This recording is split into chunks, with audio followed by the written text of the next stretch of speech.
Welcome to reduce print academy. நம்ம இன்னைக்கு 6th February 2024 daily current hours பார்க்க போகிறோம்.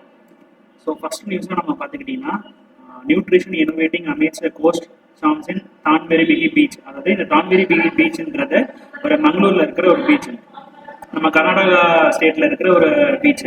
இந்த பீச் வந்து எந்த இதுக்கு பக்கத்தில் இருக்குன்னா ப்ளூ ஃபிளாக் பீச்னு சொல்லி நமக்கு வந்து ஒரு 12 பீச் வந்துட்டு நம்ம ஸ்டேட்ல இருக்குது. ஸோ அந்த ப்ளூ ஃபிளாக் பீச்ன்றது எதுக்கு கொடுப்பாங்கன்னா, அந்த பீச் வந்துட்டு கொஞ்சம் நீட் அண்ட் கிளீனாக வச்சிருக்கிறதுக்காண்டி அந்த சர்டிஃபிகேட் கொடுப்பாங்க. அதுக்கு பக்கத்தில் இருக்கிறதா இந்த தான்வெரி டிகிரி. இந்த பீச்சில் என்ன பண்ண போறாங்கன்னா, இப்போ வந்து எம்எச்எஸ் 2024ன்ற ஒரு இது வந்து ஒரு ஆர்கனைசேஷன் ஒரு ஃபெஸ்டிவல் வந்து பண்ண போறாங்க. இது எதுக்குன்னா வந்துட்டு அங்கே வந்துட்டு ஆண்டர்பிரினர்ஷிப் டெவலப்மெண்ட்காண்டி அந்த பீச்சில் வந்துட்டு ஆர்கனைஸ் பண்ண போறாங்க. ஸோ இதில் மெயினாக கேட்க வேண்டிய கொஸ்டின் பார்த்தீங்கன்னா, எம்எஸ் 2024 எங்கே நடந்துச்சுன்னு கேட்டால் தான்வெரி பீச். இந்த தான்வெரி பீச் எங்கே இருக்குன்னு கேட்டால் மங்களூர்ல இருக்குது. ஸோ இந்த கண்டென்ட் இந்த இன்னைக்கு நியூஸ் போடுவோம். ஸோ நெக்ஸ்ட் நமக்கு வந்துட்டு ஆர்கியாலஜி, அதாவது நம்ம ஹிஸ்ட்ரியில் ஏன்ஷியன்ட் ஹிஸ்ட்ரியில் ஸ்டார்டிங் நம்ம படிச்சிருப்போம் neolithic site, paleolithic site, mesolithic site. So இந்த வரிசையில் வந்து மீசோலித்திக் சைட்டு சொல்லிட்டு ஒரு சைட்டு வந்துட்டு நம்ம தெலுங்கானாவில் பெடாப்பள்ளின்ற இடத்துல வந்து கண்டுபிடிச்சிருக்காங்க. ஸோ மெயினாக வந்து இந்த ஆர்ட்ஸ் அண்ட் கல்ச்சர்ஸ் கொஸ்டின்னா இந்த இதில் அடிப்படையில் தான் மோஸ்ட்லி வரும்.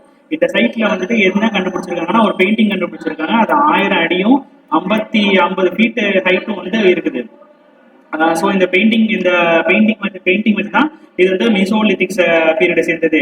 அதாவது மீசோலித்திக் பீரியட்ன்றது எந்த காலகட்டத்தில் சேர்ந்ததுன்னா, ஃபர்ஸ்ட் பிசிஇலேருந்து 6th CE வரைக்கும் வாழ்ந்த பீப்புள சொல்றது தான் இந்த மீசோலித்திக் பீரியட் உங்களுக்கு. ஸோ இது எங்க கண்டுபிடிச்சிருக்காங்கன்னா, பெடாப்பள்ளி தெலுங்கானால கண்டுபிடிச்சிருக்காங்க உங்களுக்கு.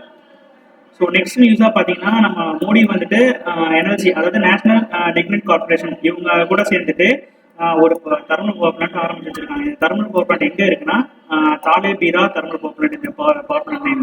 ஸோ எங்க ஆரம்பிச்சு வச்சிருக்காங்கன்னா, ஒடிசால ஆரம்பிச்சிருக்காங்க. இந்த தெர்மல் பவர் பிளான்ட் மூலமா நம்மளோட ஃபியூச்சர் நீட்ஸான பவர்ஸை வந்துட்டு அச்சீவ் பண்ணான்றத இவங்க வந்துட்டு சொல்றாங்க இதுல.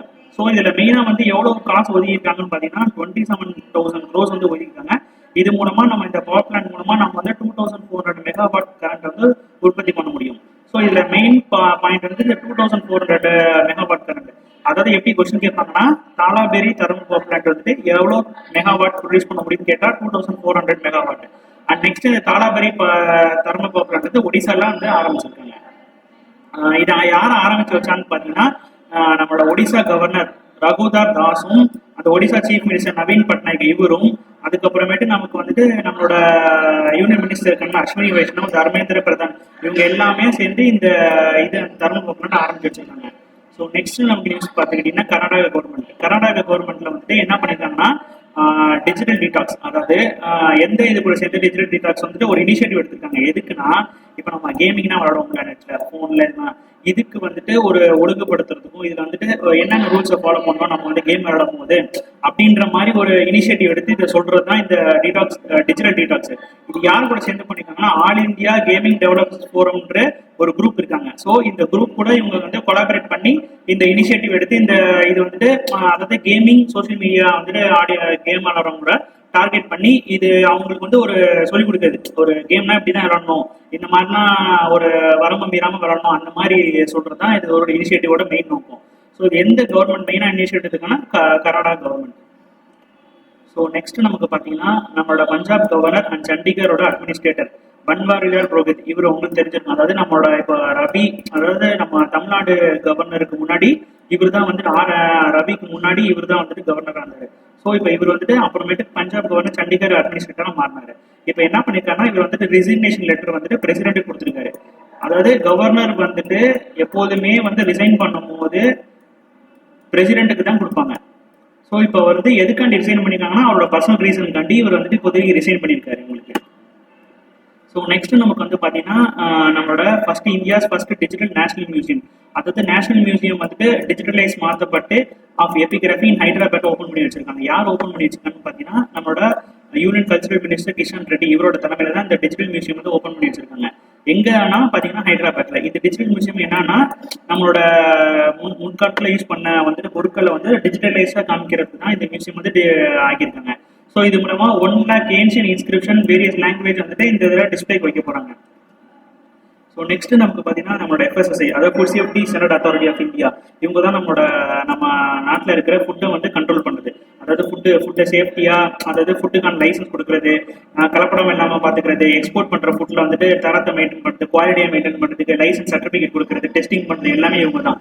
இப்போ இவங்க வந்துட்டு 43rd மீட்டிங், அந்த 43rd மீட்டிங்கில் என்ன சொல்லியிருக்காங்கன்னா, இவங்க வந்துட்டு ஒரு இந்த பிஐஎஸ், அதாவது BIS bureau of Indian standard and Agmark, இந்த பிஐஎஸ்ன்றது எதுக்கு கொடுப்பாங்கன்னா வந்து நம்மளோட வாட்டர் பாட்டில்ஸ் இருக்குல்ல, ஸோ வாட்டர் பாட்டில் வந்து ஒரு வாட்டர் பாட்டில் வந்து மார்க்கெட்டுக்கு வரணும்னா கண்டிப்பாக பிஐஎஸ் சர்டிஃபிகேட் இருந்தால் தான் முடியும். ஸோ இந்த இதுக்கும் அதுக்கப்புறம் அக்மார்க்ன்றது அக்ரிகல்ச்சர் ப்ராடக்ட்ஸ் லைக் வந்துட்டு இந்த கீ, அதுக்கப்புறமேட்டு ஆயில், இந்த இதுக்குன்னா வந்துட்டு இந்த ஆயில் வந்து இந்த தரத்தை மெயின்டைன் பண்ணி இருக்குது அப்படின்ற மாதிரி ஒரு சர்டிஃபிகேஷன் தான் அந்த அக்மார்க் சர்டிஃபிகேஷன். ஸோ இதுக்கும் இந்த பிஐஎஸ்க்கும் அக்மார்க்கும் அதில் இருக்கிற ரூல்ஸ் அண்ட் ரெகுலேஷன் அமெண்ட்மெண்ட் பண்ணி இந்த மீட்டிங்ல முக்கியமான நோக்கமே இந்த அக்மார்க்கும் பிஐஎஸ் சர்டிஃபிகேட்டான ரூல்ஸ் வந்து அமெண்ட்மெண்ட் பண்ணியிருக்காங்க இவங்க வந்து இந்த மீட்டிங்ல. இந்த மீட்டிங் யார் தலைமை தாங்கினதுன்னு பாத்தீங்கன்னா நம்ம union health minister secretary Apoorva Chandra. நேத்தி கூட பார்த்துருப்போம், இவர் தான் வந்துட்டு இப்போதான் வந்து ஹெல்த் செக்ரட்டரியா வந்து பதவி ஏற்றிருக்காரு உங்களுக்கு. ஸோ இவர் பதவி ஏற்று இந்த ஃபர்ஸ்ட் மீட்டிங்ல வந்துட்டு இவர் வந்துட்டு இந்த எஃப்எஸ்எஸ்ஐ கூட இதுக்கான அமெண்ட்மெண்ட்டை மேக் பண்ணியிருக்காங்க உங்களுக்கு. மெயினாகவே எஃப்எஸ்எஸ்ஐ வந்து எந்த மினிஸ்ட்ரிக்கு கீழே வருவான்னு கேட்டிங்கன்னா ministry of health and family welfare, இதுக்கு கீழே தான் வந்து வருவாங்க FSSI. So next sports news பார்த்தீங்கன்னா நம்ம அபினவ் பிந்த்ரா ஒலிம்பிக் பிளேயர், இவர் வந்து ஒரு ஷூட்டர். இவர் வந்து இப்போ 2024 பாரிஸ் ஒலிம்பிக் கேமுக்கு டார்ச் பேரியரா இவர் வந்து இதை வந்து சூஸ் பண்ணியிருக்காங்க. டார்ச் பேரியர்னா என்னன்னா, ஒரு ஒலிம்பிக் கேம் ஆரம்பிக்கும் போது ஒரு ஃபங்க்ஷன் மாதிரி நடத்துவாங்க. அந்த ஃபங்க்ஷன்ல வந்து எல்லா நாட்டிலேருந்தும் கலந்துக்குவாங்க. ஸோ நம்ம இந்தியா சார்பையும் கலந்துக்கிட்டு நம்ம இந்தியா நாட்டை ரெப்ரசன்ட் பண்ணியும் நம்ம இந்தியன் பிளேயர் வந்து வரத காரணம் காட்டியுமே ஒரு டார்ச் வந்து தாங்கிட்டு நடப்பாங்க. ஸோ இதுதான் வந்துட்டு ஒரு முக்கியமான ஒரு ஈவெண்ட் ஒலிம்பிக் முன்னாடி. ஸோ இது எல்லா வருஷமும் ஒரு பிளேயரை வந்துட்டு கூப்பிட்டு இந்த ஈவெண்ட்டுக்கு சூஸ் பண்ணுவாங்க. ஸோ இந்த வருஷம் அதாவது 2024 நடக்க பாரிஸ் ஒலிம்பிக்கு யாரை சூஸ் பண்ணியிருக்காங்கன்னா அபினவ் பிந்த்ரா. இவர் ஆக்சுவலாக இவரோட ரெக்கார்ட் பார்த்தீங்கன்னா வந்துட்டு இவர் வந்து 2018 பெய்ஜிங் ஒலிம்பிக்ஸ் அப்போ மென்ஸ் 10 மீட்டர் ஏர் ரைஃபிள்ல இவர் வந்து கோல்டு வின் பண்ணியிருக்காரு. ஸோ இது ரொம்ப இம்பார்ட்டன்ட். ஏதாவது இப்போ இதை பேஸ் பண்ணி கண்டிப்பா இந்த கொஸ்டின் வந்து கண்டிப்பா கேட்பாங்க, எந்த ஒலிம்பிக்ல இவர் கோல்டு வின் பண்ணிருக்காரு, அதாவது 2018 பெய்ஜிங் ஒலிம்பிக்ல இவர் வந்து கோல்டு வின் பண்ணியிருக்காரு உங்களுக்கு. ஸோ நெக்ஸ்ட் எக்கனாமிக் நியூஸ்னு பார்த்தீங்கன்னா நம்மளோட இன்ட்ரீம் பட்ஜெட்ல, அதாவது நம்ம நிறைய நாட்டுக்கு கடன் கொடுப்போம். இப்போ நம்ம ஸ்ரீலங்கா கடன் கொடுப்போம், நேபாள் கடன் கொடுப்போம். அந்த வரிசையில நம்ம வந்து இந்த 2023 பட்ஜெட் படி நம்ம வந்து எந்த நாட்டுக்கு அதிகமாக கடன் கொடுத்துருக்கோம்னு பார்த்தீங்கன்னா பூட்டான் நாட்டுக்கு தான் நம்மளோட அதிகமாக கடன் கொடுத்துருக்கோம். எவ்வளவு கொடுத்துருக்கோம்னு பார்த்தீங்கன்னா 6541.79 crores வந்து அலாட் பண்ணிருக்காங்க. ஸோ இதான் வந்து ஒரு முக்கியமான நியூஸ். எப்படி கொஸ்டின் கேட்பாங்கன்னா, விச் கண்ட்ரிக்கு நம்ம இந்தியாவால அதிகமாக வந்துட்டு பட்ஜெட்ல வந்துட்டு காசு ஒதுக்கி அவங்களுக்கு கொடுத்தது வந்துட்டு பார்த்தீங்கன்னா Bhutan country. Next economic news பார்த்தீங்கன்னா நம்ம பட்ஜெட்ல எப்போதுமே ஜம்மு காஷ்மீருக்கு தனியாக வந்துட்டு ஒரு பட்ஜெட் போடுவாங்க. ஸோ அந்த பட்ஜெட் அடிப்படையில் அவங்களுக்கு எவ்வளோ எஸ்டிமேட் பண்ணியிருக்காங்கன்னா 1.18 lakhs crores வந்து தனியாகவே அவங்களுக்கு வந்துட்டு பட்ஜெட்ல ஒதுக்கியிருக்காங்க. ஸோ இது மூலமா அவங்களோட பெனிஃபிட்ஸ் அண்ட் நீட்ஸை வந்துட்டு டெவலப் பண்றதுக்கும் அந்த ஸ்டேட்டை வந்துட்டு டெவலப் பண்றதுக்காண்டி இவங்க வந்து இந்த தனியாகவே பட்ஜெட் கொண்டு போவாங்க எப்போதுமே ஜம்மு காஷ்மீரை. ஸோ நெக்ஸ்ட் நமக்கு சயின்ஸ் அண்ட் டெக்ல பார்த்தீங்கன்னா கஹார் போர்ட்டல். இந்த கஹார் போர்ட்டல் மூலமா நம்மளோட சைல்டு ரீஸ்டோரேஷன், அதாவது இந்த ஜூபினியல் ஜஸ்டிஸ் ஆக்ட் எதுக்குன்னா சைல்டு வந்துட்டு அந்த சைல்டுக்கான பாதுகாப்பு கொடுக்கறது தான் இந்த ஜூனியர் ஜஸ்டிஸ் ஆக்ட் சொல்லுது உங்களுக்கு. இந்த ஆக்ட் மூலமா சைல்டை வந்து மானிட்டர் பண்ணணும் அப்படின்ற ஒரு நோக்கத்துல வந்து என்ன பண்ணிருக்காங்கன்னா கஹார் போர்ட்டல் சொல்லி ஆரம்பிச்சிருக்காங்க. இந்த போர்ட்டல் வந்து எந்த மினிஸ்ட்ரிக்கு கீழே வந்து இவங்க போர்ட்டல் ஆரம்பிச்சிருக்காங்கன்னா ministry of women and child development, இந்த மினிஸ்ட்ரிக்கு கீழே தான் இந்த கஹார் போர்ட்டல்ன்றத ஒரு கான்செப்ட் ஆரம்பிச்சிருக்காங்க. ஸோ இந்த கான்செப்ட் மூலமா சைல்டை வந்துட்டு ட்ராக் பண்ண முடியும் நம்மளோட சில்ட்ரன்ஸ்க்கான நீடு, அதுக்கப்புறமேட்டு அவங்களோட வந்து எப்படி அவங்களோட ஸ்டடிஸ் இருக்குது எல்லாத்தையுமே நம்மளோட ட்ராக் பண்ண முடியும் இந்த போர்ட்டல் மூலமா. ஸோ இதுல மெயினான பாயிண்ட் பார்த்தீங்கன்னா இந்த கஹார் போர்ட்டல் வந்துட்டு ministry of women and child development கீழே வருது. அண்ட் எந்த ஆக்ட் மூலமா பண்ணிருக்காங்கன்னா ஜூபிலியன் ஜஸ்டிஸ் ஆக்ட். இந்த ஜூபிலியன் ஜஸ்டிஸ் ஆக்ட் வந்து எப்போ பாஸ் பண்ணதுன்னு கேட்டீங்கன்னா 2015 பாஸ் பண்ணாங்க உங்களுக்கு.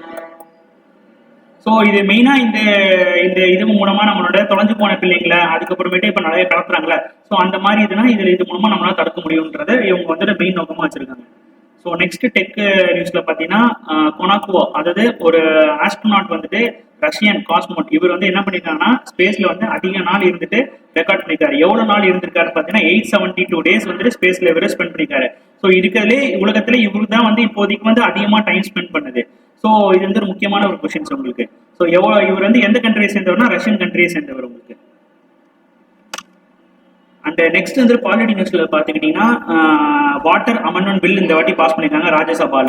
இது எந்த வாட்டர் பில் வந்து அமெண்ட்மெண்ட் பண்ணுதுன்னு பாத்தீங்கன்னா water and prevention pollution act 1974 வந்துட்டு அமெண்ட்மெண்ட் பண்ணி இது வந்து சேஞ்சஸ் கொண்டு வர போறாங்க. ஸோ இந்த சேஞ்சஸ் காண்டி இது வந்து ராஜ்யசபால இப்போதைக்கு பாஸ் பண்ணியிருக்காங்க. ஸோ நெக்ஸ்ட் பாலிட்டி நியூஸ் பார்த்தீங்கன்னா நம்ம பப்ளிக் எக்ஸாம்ஸ் எழுதுறோம்ல, அதாவது நம்ம பேங்க் எக்ஸாம்ஸ், எஸ்எஸ்சி எக்ஸாம்ஸ், இந்த எக்ஸாம்ஸ்க்கான வந்துட்டு ஒரு வழிமுறையை வந்துட்டு அதாவது பேப்பர் லீக்கை தடுக்கிறதுக்காண்டி ஸோ இந்த பில்லை வந்து பாஸ் பண்ண போறாங்க. இப்போ வந்துட்டு ப்ரொபோஸ் பண்ணிருக்காங்க, நெக்ஸ்ட் பாஸ் பண்ணிடுவாங்க உங்களுக்கு.